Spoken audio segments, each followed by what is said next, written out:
এটা হচ্ছে নকল এবং সারা বাংলাদেশে মৌলভীবাজার থেকে এগুলো ছড়াচ্ছে, এগুলো আপনাকে দায়িত্ব নিতে হবে। এই যে পাশে রাখেন, পাশে রাখেন, দেখছেন? দেখেন এটার সাথে এটা তো মিললো না। আপনারা ব্যবসা করেন, আপনারা এটা মেনটেন করবেন না। এটা অ্যাকচুয়ালি পেপসিকো কোম্পানি ইম্পোর্ট করে, এখানে পেপসিও যে নকল প্যাকেজিং। আমরা চাই আপনাদের এই বাজারে কোনো নকল ওটস না থাকুক। মূল্য তালিকা দেওয়া আছে, মূল্য তালিকা প্রদর্শন করা আছে।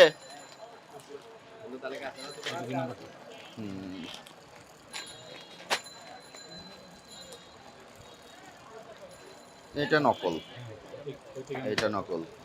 এইগুলো আরো আছে, বের করেন। আপনি এগুলো কোথায় কিনেছেন? বাজার কোন জায়গা থেকে? নাম বলেন, রসিদ দেখান।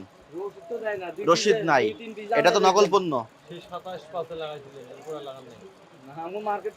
এই কথা বলেন, এই নকল পণ্য আপনি কেন বিক্রয় করছেন? নকল পণ্য কেন বিক্রয় করছেন? এটা প্যাকেজিং নকল করা, ভিতরে ওটস নাই।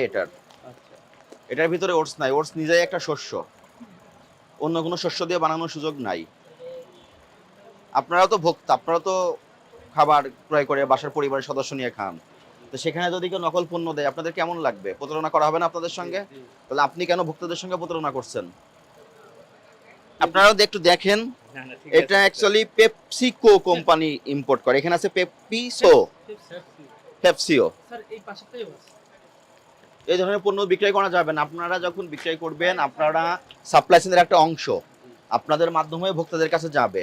আপনাদেরও কিছু নৈতিক দায়িত্ব আছে, বুঝতে পেরেছেন? যে নকল প্যাকেজিং, অন্যান্য ব্র্যান্ডের প্যাকেট অনুকরণ করার সুযোগ নাই।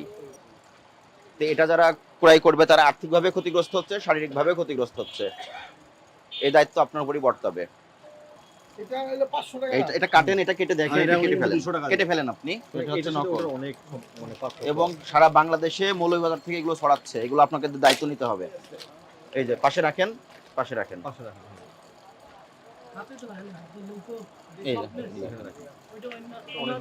এটা ধরেন, দেখছেন? দেখেন এটার সাথে এটা তো মিললো না। আপনারা ব্যবসা করেন, আপনারা এটা মেনটেন করবেন না। আমরা চাই আপনাদের এই বাজারে কোনো নকল ওটস না থাকুক।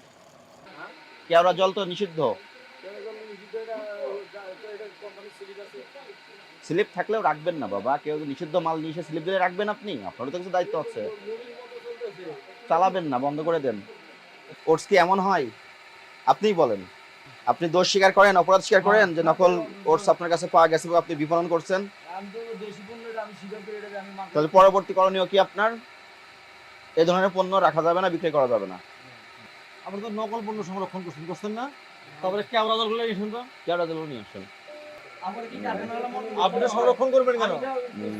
আপনারা কেন সংরক্ষণ করবেন? সামনে নিয়ে আসেন। ক্যান্সার রোগীদের কেমোথেরাপি দেওয়া হয় না? কেমোথেরাপিতে যে কেমিক্যাল ব্যবহার করা হয় ওই কেমিক্যাল এখানে ব্যবহার করা হয়েছে। আর একদিনও বিক্রি করবেন না। আর এখানে এটা কোনো ক্রমে আর বিক্রি করা যাবে না। হ্যাঁ, যাই হোক, প্রথমবার আপনার কাছে পাওয়া গিয়েছে। আপনারা এর পরবর্তীতে এই ধরনের ভেজাল পণ্য আর সংরক্ষণ করবেন না। ভোক্তা অধিকার সংরক্ষণ আইনের 41 ধারা মোতাবেক আপনাকে 20,000 টাকা অর্থদণ্ড দেওয়া হলো। অর্থদণ্ড পরিশোধ করেন। আর এই কেওড়া জল এগুলো আর কখনোই রাখা যাবে না। বোঝা গেল বিষয়টা? আর ইম্পোর্টেড গুডস যদি কোনো কিছু আপনার কাছে থাকে যেগুলো আমদানি করা, সেগুলো আমদানিকারকের সিল অবশ্যই থাকবে।